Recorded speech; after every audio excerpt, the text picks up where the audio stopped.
Cal Poly Strawberry Center, developed in 2014, utilizes research-based approaches to make hands-on learning available for undergraduate and graduate students.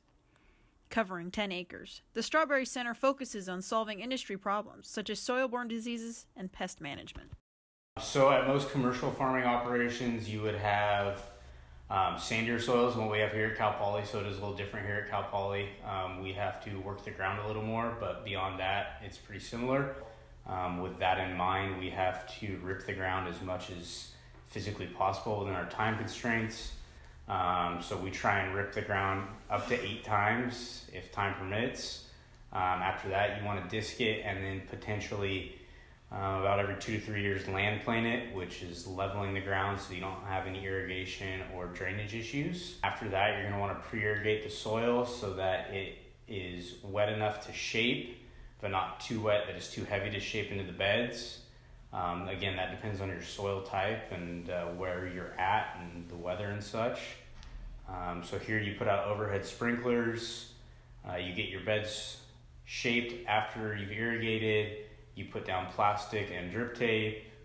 After that, you might apply a fumigant, which is to rid the soil and control soil-borne illnesses that might attack the plant's root systems right after planting. Depending on the fumigant you use, that can take anywhere from 1 week to 21 days to clear before you can get into the field and plant, so you got to factor that into your timeline. And then you come through and plant. Strawberries are a little bit different. They come from the nursery as just a crown of a plant. So essentially it's just a root with a little nub of a plant sticking up, no leaves, nothing else.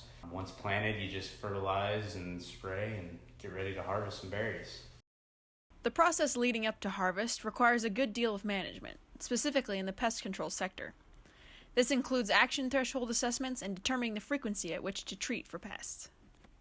So it all depends on pressure. We rely on field scouts and PCAs to walk the fields and let us know what kind of mites we have, what kind of fungus or molds we have in the field, and how we can best control those.